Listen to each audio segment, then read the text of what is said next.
Chants of "Where is Biden?" on the streets of Tampa, Florida. Protesters across that state marching in solidarity with the Cuban people who are rising up against years of communist oppression. Republican lawmakers also demanding President Biden rise to the moment. I'm disappointed the Biden administration, they have an opportunity to be a worldwide leader, to say we support the people of Cuba. Whether it's the president of the United States, whether it's members of all the members of Congress, whether you're Republican or Democrat, call it what it is. It is communism. I would send a signal to the Cuban government that we're not going to sit on the sidelines as you destroy people in our backyard, and we need to give voice to freedom. President Biden, where are you when the people of Cuba need you the most? Meanwhile, the Washington Examiner's editorial board says it's time for the president to stand up to his party's left.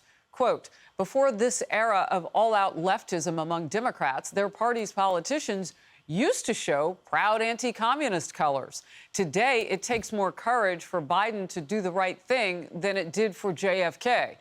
He must tell his party's radicals, people who still romanticize mass murders, such as Castro and Che Guevara, to pound sand.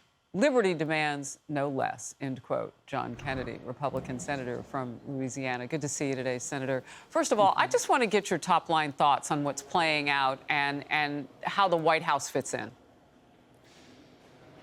What's happening in Cuba is it's a contradiction for me. It's both beautiful, but it also disgusts me to my core. It's beautiful because what we're seeing is people's innate thirst for freedom. I mean, our desire for freedom is deeply seated. It's almost part of the human condition. And the Cuban people want their freedom. When Castro took over, he promised them freedom. Instead, he gave them socialism, which we now know, of course, is just trickle-down poverty. So that part is beautiful. And I think we ought to do everything we can to support the people, the good people of Cuba. What I find disgusting is the fact that all President Biden has done is issue a press release. That's it. I don't even know if he read the thing. President Biden needs to be on the telephone. He needs to be calling the leaders of the UK, of Canada, of New Zealand, of Australia, of India, of Japan, of South Korea, of the European Union, and saying, let's issue a joint statement supporting the people of Cuba. Let's talk about additional sanctions on the Castro government. We've got the Castro government down now. The people have. Let's choke them to death. President Biden ought to be using all of the cyber skills that exist in the United States of America to keep that internet open in Cuba so the whole world can watch and the Cuban people can talk to each other and try to reinforce their actions. Instead, Rubio said it best.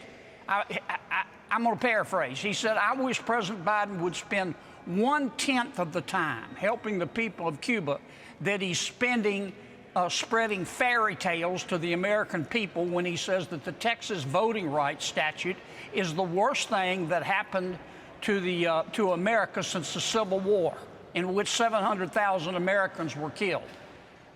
It's a fairy tale. Either that, he's the only person in the Milky Way who believes that. Either that or he was playing Frisbee in the quad during History 101. The Miami mayor, Francis Suarez, no doubt will have your reaction to this. He actually says bombing Cuba is an option that has to be explored. Watch this. You had interventions by Democratic presidents, taking out Osama bin Laden in Pakistan, and President Clinton in Kosovo, intervening in a humanitarian issue with airstrikes. So there have been many, many opportunities in the history. Are you suggesting airstrikes in Cuba? What I'm suggesting is that option is one that has to be explored and cannot be just simply discarded as an option that is not on the table. Senator Kennedy, your thoughts on that? I don't agree with him. I don't think it's necessary to help the people of Cuba.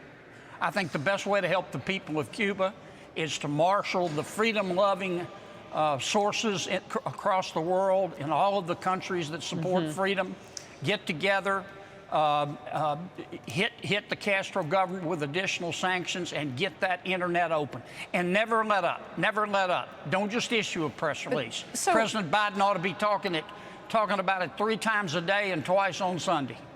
Senator, real quickly, normally we make it a binary choice. What's worse, staying silent or doing the wrong thing? We do know from the campaign trail that Joe Biden, then candidate, had talked about easing unilateral, some of them, sanctions. I mean, that way he might work with other countries. So which would you want him, to be silent, or are you concerned he might go down the wrong road if he I want him to something? do something. I want him to get... I was going to say something I shouldn't. I want him to do something. Say what's on your mind. No, I'm not. Not this time. I want him... I want to see the world... Let me put it in generic terms.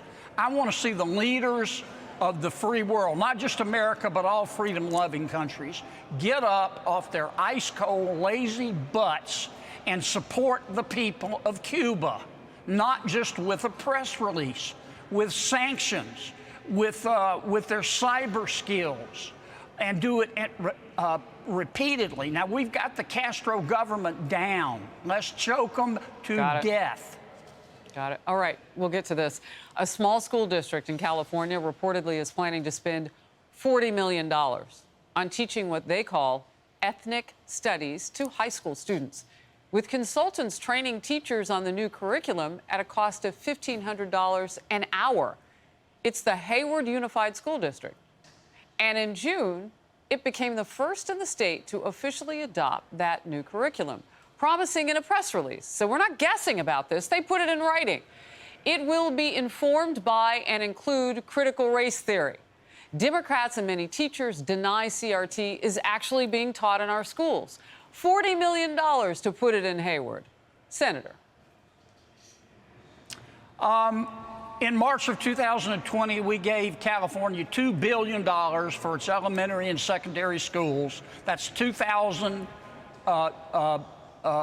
million to deal with coronavirus. Proper ventilations, keep from laying off teachers, offer summer school for kids. We didn't send that money to California to teach critical race theory. We didn't send that money to California to teach its kids that all white children are born bad and all African-American children are born without hope. We didn't send that money to California to teach its kids that America was wicked when it was founded, and it's even more wicked today, that it's racist to the core, because we're not. Should we teach in our schools about slavery? Yes. Should we teach about the Tulsa race riot? Yes. Should we teach about the Civil War? Yes. Should we teach our kids that America is fundamentally racist to the core? No. And no one in his right mind believes that. Real quickly, military officials in Afghanistan are telling us they need... I'm sorry? No, go ahead. Senator Kennedy, thank you. I'm going to let you go. Good to see you today. Thank you so very much. And thanks for taking that last topic on CRT, because that came onto our radar late today. Thank you. Thank you.